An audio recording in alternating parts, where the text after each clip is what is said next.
آج ہم پڑھیں گے نماز استخارہ کے بارے میں۔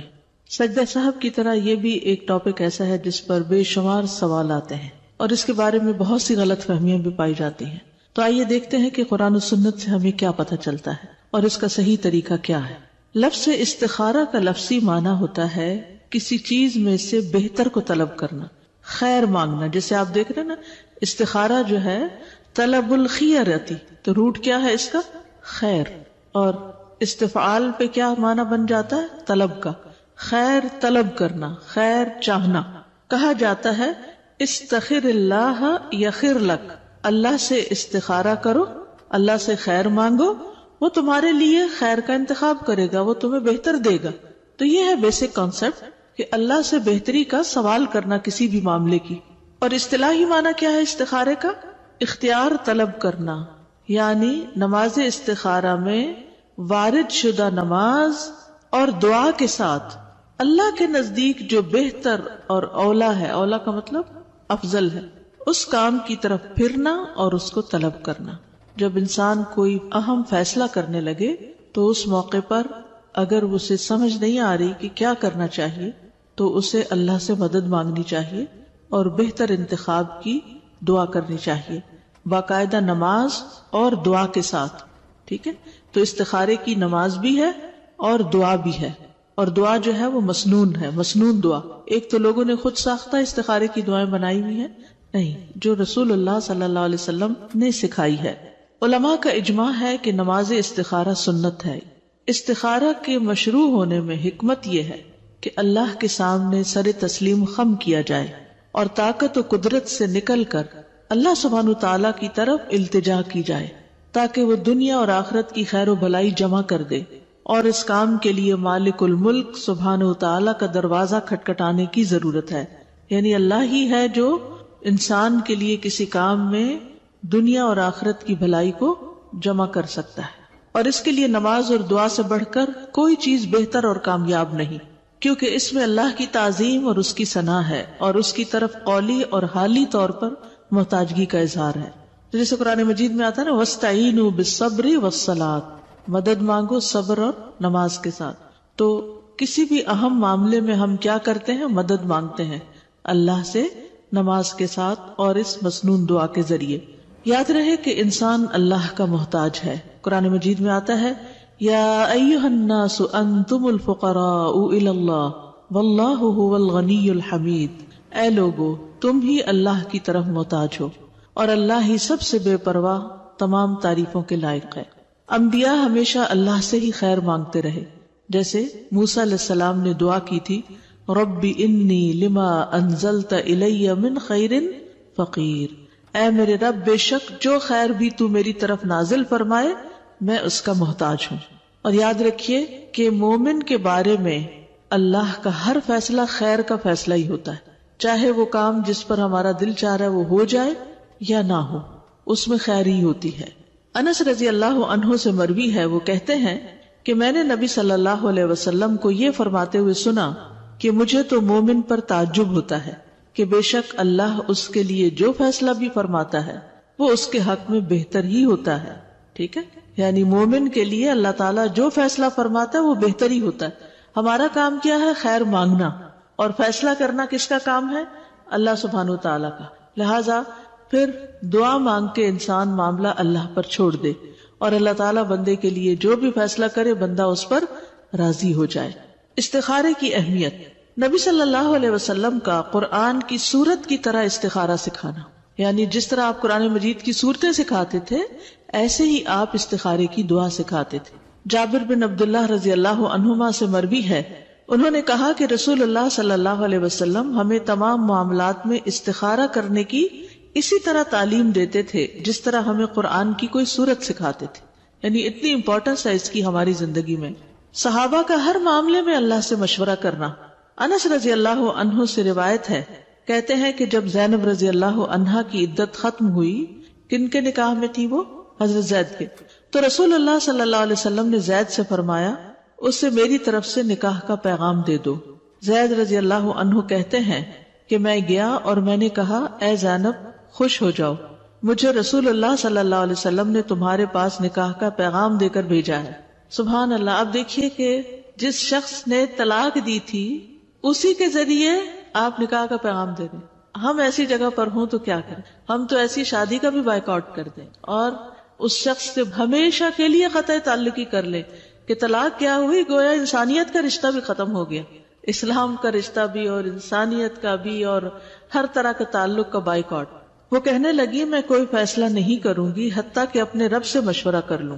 پیغام کون بھیج رہا ہے؟ اللہ کے رسول صلی اللہ علیہ وسلم. اور کس کے ہاتھ بھیجا جا رہا ہے؟ حضرت زید کے ہاتھ. اور کتنی سمجھدار ہے وہ، کہتی ہے کہ میں فیصلہ نہیں کروں گی جب تک اپنے رب سے مشورہ نہ کر لوں، یعنی استخارہ نہ کر لوں. وہ اپنی نماز گاہ کی طرف اٹھی. آپ دیکھیے عربی کے الفاظ اوپر، فقامت الی مسجدہا، گھر میں اپنے لیے ایک مسجد بنائی ہوئی تھی. یہ اکثر جو ہم لوگوں کو کہتے ہیں نا کہ گھر کا ایک کارنر مختص کر لیں، ایک جگہ اپنا وہ لباس اور وہ، تاکہ سکون سے نماز پڑھیں. تو بعض اوقات لوگ ہر بات کی دلیل مانگنا شروع کر دیتے ہیں. اس کی کیا دلیل ہے کہ گھر میں مسجد بنائی جا سکتی ہے؟ مسجد کا لفظ جو ہے وہ سجدہ گاہ کے لیے ہوتا ہے، نماز کی جگہ کے لیے ہوتا ہے. وہ صرف کوئی بہت بڑی بلڈنگ ہی نہیں ہوتی، گھر کے اندر بھی آپ کی مسجد ہو سکتی ہے. تو وہ اپنی نماز گاہ کی طرف اٹھی اور نماز استخارہ شروع کر دی. اور قرآن میں حکم اتر آیا، اللہ تعالیٰ نے خود ہی نکاح کر دیا. تو رسول اللہ صلی اللہ علیہ وسلم تشریف لائے اور اجازت کے بغیر ان کے پاس داخل ہو گئے، یعنی ان کے پاس آ گئے. بظاہر خیر کے کام میں بھی استخارہ کرنا، یعنی اس سے بڑی کسی عورت کے لیے کوئی خوش قسمتی کی بات ہی نہیں ہو سکتی تھی اس وقت کہ اس کو اللہ کے رسول پیغام بھیجیں. لیکن پھر بھی انہوں نے استخارہ کیا، اللہ سے مدد مانگی. تو بظاہر ایک کام نیکی کا بھی نظر آ رہا ہو، اچھا کام بھی آپ کرنے جا رہے ہیں، پھر بھی استخارہ کر لینا چاہیے. مثلا آپ کوئی کلاس شروع کرنے جا رہے ہیں، آپ کسی کے ساتھ کوئی کمٹمنٹ کر رہے ہیں، تو اس میں آپ پہلے استخارہ کر لیں. امام نووی رحمہ اللہ فرماتے ہیں اس حدیث سے واضح طور پر پتہ چلتا ہے کہ جو کسی کام کا ارادہ کرے اس کے لیے نماز استخارہ پڑھنا مستحب ہے، خواہ وہ کام بظاہر خیر کا ہی کیوں نہ ہو. استخارے کے بغیر دنیا کے کاموں میں پیش قدمی نہ کی جائے، یعنی استخارہ دین کے کام میں بھی ہوتا ہے اور دنیا کے کام میں بھی، سوائے فرائض کی ادائیگی کے. آپ یہ نہیں کریں گے کہ اللہ تعالیٰ میں ظہر کی نماز پڑھوں کہ نہ پڑھوں، اس کا استخارہ نہیں ہوگا. لیکن باقی اچھے کاموں کے لیے بھی استخارہ ہوتا ہے اور دنیاوی کاموں کے لیے بھی. بعض علماء نے کہا کسی بندے کو دنیا کے کاموں میں سے کسی کام کے لیے اس وقت تک پیش قدمی نہیں کرنی چاہیے جب تک کہ وہ اللہ سے اس میں خیر کا سوال نہ کر لے، یعنی اسے چاہیے کہ نماز استخارہ کی 2 رکعات ادا کر لیا کرے. استخارہ شرمندگی سے بچانے کا سبب ہے.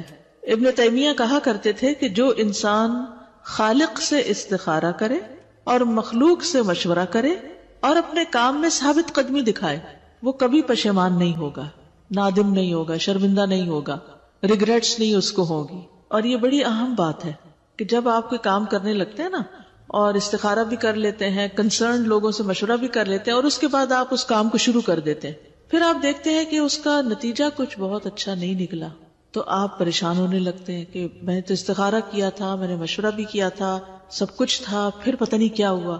پھر بھی اگر ٹھیک نہیں ہوا تو اس میں بھی خیر ہے، کیونکہ اللہ تعالیٰ اس کے ذریعے آپ کو کوئی سبق سکھانا چاہتا ہے، آپ کو زندگی کا کوئی ایکسپیرینس دینا چاہتا ہے. بعض اوقات انسان کا کسی امتحان میں پڑھنا اس کے لیے آئندہ کی کامیابیوں کا راستہ کھول دیتا ہے اور آئندہ کی بڑی پریشانیوں سے بچنے کا سبب بن جاتا ہے. کیونکہ انسان بعض اوقات غلطی سے وہ سیکھتا ہے جو خالی نصیحت سے نہیں سیکھتا. اب مثلاً اگر کسی کا ہاتھ گرم پانی میں جلا تو آئندہ کبھی زندگی میں وہ گرم پانی کے قریب اس طرح نہیں جائے گا، وہ ہمیشہ بچے گا. لیکن اگر آپ بچے کو لاکھ سمجھاتے رہیں کہ یہ گرم ہے، یہ گرم ہے، اس کی گردان کریں، تب بھی وہ نہیں سمجھتا. ایک دفعہ ٹچ کر لے تو پھر ہوش آ جاتی ہے. تو ہم بڑے ہو کر بھی بچے ہی رہتے ہیں. اللہ کے سامنے کیا حیثیت ہے ہماری عقل کی یا میچیورٹی کی یا کسی بھی چیز کی؟ تو اس میں انسان کو پھر اگر بعد میں یہ احساس ہو کہ میری مرضی کے مطابق چیزیں نہیں بھی ہوئی تو بھی اللہ سے ناراض نہیں ہونا، اس وقت بھی راضی رہنا ہے کہ اس میں بھی خیر ہے. ہو سکتا ہے کہ آپ یہ کام نہ کرتے، مثلا کہیں شادی کی نہیں بنی، تو ہو سکتا ہے آپ یہ نہ کرتے، کسی اور سے کرتے، وہ اس سے بڑی مصیبت ثابت ہوتی، تو اللہ نے اس بڑی بلا سے بچا لیا، چھوٹے مسئلے میں ڈالا. بعض حکماء نے کہا جسے 4 چیزیں عطا کر دی گئیں وہ 4 چیزوں سے محروم نہیں کیا جاتا. نمبر 1، جسے شکر گزاری کی توفیق دے دی گئی اسے مزید ملنے سے محروم نہیں کیا جاتا. اس کو تو اور ملنا ہی ملنا ہے کیونکہ وہ شکر گزار ہے. اور یہ شکر گزاری ہماری زندگی سے نکلتی چلی جا رہی ہے. ہم کسی کے احسان، کسی کی خیر، کسی کی طرف سے ملنے والے کوئی خوشی، ہم کسی بھی چیز پر اس کو اکنالج نہیں کرنا چاہتے، اس کی تعریف نہیں کرتے، اس کے لیے اچھے جذبات نہیں رکھتے، جس کے نتیجے میں ہم غم زدہ ہی پھر رہتے ہیں اور نعمتوں کی آمد بھی ختم ہو جاتی ہے۔ تو کسی نے اگر ہمارے ساتھ چھوٹی سی بھی بھلائی کی ہو نا، تو اس کو بھی اکنالج کر لینا، چاہے ایک اسمائل کے ساتھ ہی کیوں نہ ہو، یہ بہت بڑے اخلاق کی بات ہے۔ تو جو شکر گزار ہوتا ہے اسے کسی مزید نعمت کے ملنے سے محروم نہیں کیا جا سکتا۔ نمبر 2، جسے توبہ کی توفیق دے دی گئی اسے اس کی قبولیت سے محروم نہیں کیا جاتا، اس کی توبہ پھر قبول ہو ہی جاتی، جیسے کس کی ہوئی تھی سب سے پہلے؟ آدم علیہ السلام کی۔ نمبر 3، جسے استخارہ کرنے کی توفیق دے دی گئی اسے بہتری سے محروم نہیں کیا جاتا۔ اور نمبر 4، جسے مشورہ کرنے کی توفیق دے دی گئی وہ درست بات سے محروم نہیں کیا جاتا، کیونکہ انسان خود ہی عقل کل نہیں ہوتا، جب دوسروں کے ساتھ شیئر کرتا ہے، مشورہ کرتا ہے تو بہتر رائے سامنے آ جاتی۔ آپ دیکھیں کہ کامیاب لوگوں کے کچھ ٹریٹس ہوتے ہیں اور وہ 4 یہاں بیان کر دیے گئے۔ یعنی اگر آپ چاہتے ہیں نا کہ کسی بھی کام میں یا کسی بھی چیز میں، کسی بھی مقصد میں کامیاب ہو، اصل میں کامیابی کیا ہوتی؟ اپنے کسی مقصد کو پا لینا، یہ کامیابی ہوتی ہے۔ مثلاً آپ نے سوچا تھا کہ ہم حی علی الصلاح کورس کریں گے، یہ آپ کا مقصد تھا۔ اگر آپ نے اس کو پورا اٹینڈ کر لیا، اس کو سمجھ لیا، اپنا امتحان دے دیا، پاس ہو گئے، تو آپ کیا ہوئے؟ کامیاب ہو گئے۔ یعنی کامیابی یہ نہیں ہوتی کہ انسان کو بہت سا مال مل جائے یا بہت سارے اس کے دوست ہوں یا بہت ساری اس کے پاس چیزیں ہوں، نہیں، کامیابی یہ ہے کہ آپ نے زندگی میں جو حاصل کرنے کا گول سیٹ کیا، چاہے زیادہ علم حاصل کرنے کا، چاہے خدمت خلق کا، چاہے کوئی ڈگری کرنے کا، چاہے کوئی جاب کرنے کا، تو جب آپ اس کو پا لیتے ہیں تو یہ آپ کی کامیابی۔ لیکن گول سیٹنگ سے لے کر اس گول کی اچیومنٹ جو ہے، یعنی اس مقصد کو پا لینے تک کے بیچ میں کچھ منزلیں ہوتی ہیں، کچھ ٹریٹس، اخلاقیات ہوتی ہیں، کچھ کرنے کے کام ہوتے ہیں جو آپ کو لازماً کرنے پڑتے، تب آپ وہ پا لیتے۔ پھر یہ بھی یاد رکھیے کہ کامیابی کے لیے ہر انسان کو ایک مددگار چاہیے ہوتا ہے، کوئی انسان بھی عقل کل نہیں ہوتا، پھر اس کی پلاننگ کرنی ہوتی ہے، پھر آپ اس کے لیے مشورہ کرتے ہیں، اور سب سے بڑھ کر یہ کہ اللہ سے دعا کرتے ہیں، اور یہاں یہ دعا استخارے کی شکل میں ہوتی ہے۔ یہ کامیاب لوگوں کی عادتوں میں سے ایک عادت ہے کہ جب وہ کوئی اہم کام کرنے لگتے ہیں تو استخارہ بھی کرتے ہیں اور مشورہ بھی کرتے ہیں۔ اب سوال ہی پیدا ہوتا ہے کہ استخارہ کن امور میں کیا جاتا ہے؟ جائز اور مستحب کاموں میں۔ کس میں؟ جائز اور مستحب کاموں میں۔ استخارہ جائز کاموں میں کیا جاتا ہے، جیسا کہ شادی، جائز کاروبار وغیرہ۔ اسی طرح جب آدمی کو مستحب چیزوں میں، مستحب کو مطلب ہوتا ہے پسندیدہ، مستحب چیزوں میں تعارض پیش آئے، کنٹراڈکٹ کر رہی ہو ایک دوسرے سے، یہ کروں کہ یہ کروں، تو استخارہ کیا جاتا ہے۔ کنٹراڈکشن نہ ہو تب بھی کیا جاتا ہے، کنٹراڈکشن ہو تب بھی کیا جاتا ہے۔ جیسا کہ کوئی آدمی 2 کاموں میں سے کسی ایک کا انتخاب کرنا چاہتا ہو تو وہ زیادہ درست اور نفع سے زیادہ قریب کام کو منتخب کرتا ہے، پھر اس کام میں اللہ سے استخارہ کرتا ہے۔ یعنی یہ نہیں ہوتا کہ اللہ یہ کروں یا یہ، 2 میں سے ایک کو پہلے آپ اپنے دل میں ٹکائیں کہ میں ان 2 میں سے یہ کرنا چاہتا ہوں، پھر اس کے لیے دعا کریں، ٹھیک ہے؟ یعنی استخارہ یہ نہیں ہوتا یا اللہ یہ 2 رشتے آئے کون سا لوں، نہیں، پہلے اپنی عقل استعمال کریں اور دونوں کے پلس اینڈ مائنس لکھ لیں اور ایک پر دل ٹکا لیں کہ ہاں یہ بہتر لگتا ہے، پھر اس پر استخارہ کریں کہ یا اللہ یہ کیا میرے حق میں بہتر ہے، مجھے یہ بہتر لگتا ہے، یعنی آپ مجھے بتائیں کہ میرے لیے کیا بہتر ہے، اگر بہتر ہے تو آپ اس کو کر دیں، اور پھر اس میں آپ بندوں سے بھی مشورہ کرتے ہیں۔ تو اس طرح کر کے جو کام کیا جاتا ہے اس میں انسان کو پھر اطمینان ہوتا ہے کہ میں نے استخارے اور مشورے سے شروع کیا تھا، اللہ مجھے ناکام نہیں کرے گا، اور اگر کوئی کمی بیشی ہو بھی گئی تو اس میں بھی اللہ کی طرف سے کوئی بھلائی آئے گی، کیونکہ میں نے خیر مانگی ہوئی ہے، تو اللہ کے ہر فیصلے میں خیر ہی خیر ہے۔ حرام اور مکروہ کاموں میں استخارہ نہیں، حرام اور مکروہ کاموں کو چھوڑنے کے لیے استخارہ نہیں کیا جاتا۔ کوئی اس بارے میں استخارہ نہیں کرے گا کہ وہ چوری کرے یا نہ کرے، شراب پیے کہ نہ پیے، شراب میری صحت کے لیے اچھی ہے یا بری ہے، اس میں نہیں استخارہ ہوگا۔ واجبات میں استخارہ نہیں ہے، جیسا کہ واجبات کی ادائیگی میں اور لوگوں کے ساتھ احسان اور نیکی کے کاموں میں، اور جس کام کی بھلائی اور اس کا نفع مشہور ہو اس کام میں استخارہ نہیں ہوگا۔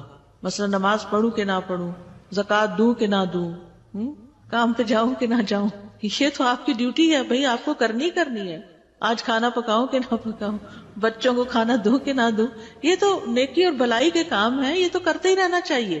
تو دوبارہ دیکھیے واجبات کی ادائیگی، یعنی جو بھی آپ کی ڈیوٹیز ہیں، چاہے جاب کی ڈیوٹی ہے چاہے گھر کی ڈیوٹی ہے، ان ڈیوٹیز میں استخارہ نہیں ہوگا. اسی طرح لوگوں کے ساتھ احسان اور نیکی کے کاموں میں، کہ کسی بیمار کی عیادت کرنے جاؤں کہ نہ جاؤں، نہیں، وہ تو ایک نیکی کا کام ہے، کرنا ہوگا آپ کو. اور جس کام کی بھلائی اور اس کا نفع مشہور ہے اس کام میں استخارہ نہیں ہوگا. کوئی یہ استخارہ نہیں کرے گا کہ وہ ظہر کی نماز ادا کرے یا نہ کرے، کیونکہ اس پہ واجب ہے. استخارہ ان کاموں میں کیا جاتا ہے جن کے بارے میں بندے کو ان کے درست ہونے اور نفع مند ہونے کا پتہ نہ ہو. یعنی آپ شور نہیں ہے، نماز کا تو فائدہ بتا دیا گیا آپ کو، اور نہ پڑھنے کا نقصان آپ کو بتا دیا گیا، کھانا پکانے کھلانے کا ثواب آپ کو بتا دیا گیا. اور اگر آپ مسکین کو کھانا نہیں کھلاتے تو اس کا نقصان قرآن میں بتا دیا گیا، ٹھیک ہے نا. لیکن جہاں تک واجبات اور نیکی کے کاموں کا تعلق ہے، جیسا کہ عبادات، تو ان میں استخارے کی ضرورت نہیں. جی آپ کا سوال تھا کہ کیا سفر کرنے سے پہلے بھی استخارہ کیا جائے گا؟ جی ہاں، جب آپ نے ارادہ کر لیا کہ مجھے اب جانا ہے اپنے رشتہ داروں سے ملنے کے لیے جہاں بھی کوئی ہے، تو پھر آپ نیکی کا کام کرنے لگے ہیں. لیکن چونکہ سفر درپیش ہے اس میں، تو آپ اس کے لیے استخارہ کریں گے. استخارے کا وقت، کسی کام کا ارادہ کرنے کے ساتھ ہی اس کا وقت شروع ہو جاتا ہے. یعنی اس کے لیے صبح شام رات کوئی جیسے 5 نمازوں کے اوقات ہیں، استخارے کا کوئی خاص وقت نہیں ہے. جب آپ کے سامنے کام آیا تو آپ استخارہ کر لیں. جب آپ چیزوں میں سے کسی چیز کے کرنے کا پختہ ارادہ کر لیں اور جائز کاموں میں سے کسی کام پر پیش رفت کرنے کا پختہ ارادہ کر لیں تو ارادہ کرنے کے ساتھ ہی استخارے کا وقت شروع ہو جاتا ہے. اس کی دلیل نبی صلی اللہ علیہ وسلم کا وہ قول ہے جو حدیث میں آیا ہے، اذا ہم، یعنی جب کوئی ارادہ اور پختہ عزم کر لے کہ یہ کرنا چاہتا ہوں میں. یہ بات سمجھنے کی ہے، بہت سے لوگ اس پوائنٹ کو نہیں سمجھتے. کیا سمجھ میں آیا؟ کہ جب 3-4 چیزوں میں سے ایک چیز آپ نے سلیکٹ کر لی اور اگر آپ نے ابھی سلیکٹ نہیں کی تو ابھی استخارے کا وقت نہیں آیا. استخارہ ہوگا ہی اس وقت جب آپ ایک چیز کو پن پوائنٹ کر لیں، اچھا اب میں یہ کرنا چاہتا ہوں، ٹھیک ہے. جب تک آپ تردد میں ہیں، یہ کروں یا وہ کروں یا ابھی سمجھ نہیں آ رہی، تو تھوڑا وقت دیں اپنے آپ کو، جب تک کہ آپ کسی ایک چیز کی طرف چاہے 1% مائل ہو جائیں زیادہ دوسرے کی نسبت، تو پھر کیونکہ ان ڈیسائسونیس سے تو نکلنا ہوگا. پہلے ڈیسیژن لینا ہوگا، پھر استخارہ کرنا ہوگا. یاد رکھیے کہ ممنوع اوقات میں نماز استخارہ نہ پڑھی جائے. ممنوع اوقات وہ کون سے ہوتے ہیں؟ جیسے عصر یا فجر کے بعد، عصر کی نماز کے بعد، فجر کی نماز کے بعد استخارے کی نماز نہ پڑھی جائے.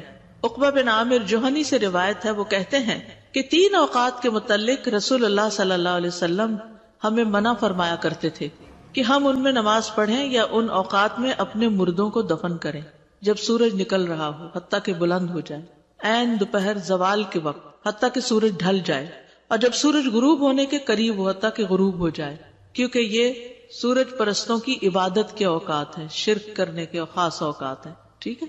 تو اس لیے ان 3 اوقات میں استخارہ نہیں کریں. عین دوپہر کے وقت ابھی زوال نہیں ہوا اور سورج اندر باہر ہے نکلنے میں اور اندر باہر ہے غروب ہونے میں. اگر معاملہ مؤخر نہ کیا جا سکے، یعنی ہائیسٹ لیول کی ایمرجنسی آ گئی ہے کوئی، تو ممنوع اوقات میں بھی استخارہ کیا جا سکتا. اگر استخارہ کسی جلد کیے جانے والے کام کے لیے کرنا ہو جسے مؤخر نہ کیا جا سکتا، مثلا فلائٹ جا رہی ہے اور آپ کو ٹکٹ بک کرنے ہیں اور ابھی کرنے ہیں، تو پھر آپ کو اس وقت بھی کر لینا چاہیے. تو ایسے وقت میں نماز استخارہ پڑھی جا سکتی. لیکن اگر ایسے سبب کے لیے استخارہ کرنا ہو جسے مؤخر کیا جا سکتا ہو تو اس استخارے کو مؤخر کرنا ہی ضروری ہے، واجب ہے. اب یہاں تک کوئی بات ہو تو سوال کی. میری بہو نے پوچھا کہ یہ 3 چیزیں ہیں، کوئی میرے معاملہ ہیں تو میں کیا کروں، کس طرح سے استخارہ کروں، لیکن میری بات سمجھ میں ہی نہیں آ رہی تھی. میں نے کہا بھائی اب میں تو نہیں کچھ کہہ سکتی ہوں، کل ہوگا معاملہ، لیکن آپ جو کہنے والی تھی بہرحال میں نے کہا اس میں سوچ لو کہ جس میں میرے سب میں بہتری وہ کر دو اللہ تعالیٰ. جی ہاں، یعنی چاہے تھوڑی سی بھی بہتری زیادہ نظر آئے نا تو پھر اس کو ذہن میں رکھ کے استخارہ ہوتا ہے. 3 چیزوں کا اکٹھا استخارہ نہیں ہوتا. دیکھیے ہر کام میں اللہ تعالیٰ نے ہمیں کیا کہا ہے، پہلے کوشش کرو، پھر دعا مانگو، اللہ سے مدد مانگو. کچھ لوگ رات کو عشاء کی نماز پڑھ کے پھر 2 رکعت استخارہ پڑھ کے سو جاتے ہیں کسی کام کے لیے کر کے. تو وہ کچھ لوگ کہتے ہیں کہ رات کو خواب میں جب آئے تو سب چیزیں آ جاتی ہیں، اچھا ہے یا نہیں اچھا. تو ایسا کچھ بھی نہیں، اس طرح کچھ نہیں ہے نا، کچھ بھی نہیں. استخارے کا طریقہ نبی صلی اللہ علیہ وسلم کا سکھایا گیا طریقہ جابر بن عبداللہ رضی اللہ عنہما سے روایت ہے، کہتے ہیں کہ رسول اللہ صلی اللہ علیہ وسلم ہمیں تمام معاملات کے لیے استخارہ اس طرح سکھاتے تھے جیسے ہمیں قرآن کی کوئی سورت سکھایا کرتے تھے. آپ فرماتے تھے جب تم میں سے کوئی کسی کام کا ارادہ کرے تو فرض نماز کے علاوہ 2 رکعت نفل پڑھے، پھر کہے اے اللہ میں تیرے علم کے ذریعے سے خیر کا طالب ہوں، یعنی یہ دعا پڑھے آخر تک. اور یہ فرض نماز کے علاوہ نماز پڑھنی ہوگی، فرض کے بعد آپ نے یہ دعا نہیں پڑھ کے کام چلانا، الگ نماز ہے اس کی. ٹھیک ہے. شیخ ابن عثیمین کہتے ہیں کہ علماء رحمہ اللہ نے آپ صلی اللہ علیہ وسلم کے اس فرمان فَلْيُصَلِّ رَكْعَتَيْنِ مِنْ غَيْرِ الْفَرِيضَةِ کہ وہ فرض کے علاوہ 2 رکعات ادا کرے، اس میں اختلاف کیا ہے کہ کیا اگر کوئی سنت مؤکدہ پڑھنے کے بعد استخارہ کی دعا کر لے تو اسے اس کا مقصد حاصل ہو جائے گا، یا استخارے کے لیے مستقل نماز پڑھنا ضروری ہے. یعنی نماز کے بعد 2 سنتیں ہم پڑھتے ہیں تو کیا وہ کافی ہیں، اسی کے بعد دعا کر لیں، یا پھر 2 نفل اور پڑھ کے پھر دعا کریں. جن لوگوں نے کہا من غیر الفریضہ کے الفاظ تمام نوافل حتیٰ کہ سنت مؤکدہ، تحیۃ المسجد اور تحیۃ الوضو بھی شامل ہیں، وہ کہتے ہیں کہ کفایت کر جائے گا. تو آپ سنت مؤکدہ کے بعد استخارہ کر لیں، اس میں ممانعت نہیں، کیونکہ نبی صلی اللہ علیہ وسلم نے فریضہ کے علاوہ استخارہ کرنے کا حکم دیا. اور جو کہتے ہیں کہ نبی صلی اللہ علیہ وسلم کا یہ فرمان دلالت کرتا ہے کہ استخارہ کے لیے مستقل نماز کا ہونا ضروری ہے، بس میرے نزدیک زیادہ قریب یہی ہے، یہی بات، یعنی اسی کا قول ہے جو کہتا ہے کہ استخارہ کے لیے خاص نماز ادا کرنا ضروری ہے، اس کے علاوہ کوئی اور صورت کفایت نہیں کرتی. یعنی سنت مؤکدہ تو اپنے ایک خاص الگ ہی مقصد کے لیے پڑھی جاتی ہے نا، یا وتر پڑھ رہے ہیں یا کچھ بھی، تو استخارہ اگر آپ کر رہے ہیں تو یہ ایک الگ چیز ہے، اس کے لیے الگ ہی نماز ہوگی. دائمی کمیٹی کے فتاوی میں آیا ہے کہ استخارہ کے لیے مستقل نماز مشروع کی جاتی ہے، کیونکہ آپ کا فرمان ہے کہ جب تم میں سے کوئی کسی کام کا ارادہ کرے تو اسے چاہیے کہ فرض کے علاوہ 2 رکعتیں ادا کرے. تو یہ کون سی 2 رکعتیں؟ یہ تھوڑی کا سنت مؤکدہ ادا کرے. ٹھیک ہے، یعنی خاص اسی کام کے لیے 2 رکعتیں ادا کرے. 2 رکعتوں میں قرات، کوئی ایسی دلیل نہیں ملتی جو اس بات پر دلالت کرے کہ نماز استخارہ میں کوئی خاص سورت یا متعین آیات کی تلاوت کرنی چاہیے. ٹھیک ہے، یعنی بعض لوگ کہتے ہیں نا علم نشرح پڑھو، کوئی کہتا ہے 10 دفعہ قل ہو اللہ پڑھو، کوئی کچھ بتاتا ہے، کوئی کچھ. یہ سب لوگوں کی خود ساختہ باتیں اور انسان کو پریشان کرتی ہیں. دین نے ہمیں آزاد رکھا ہے، جو تمہیں آتی ہے سورت وہ پڑھ لو.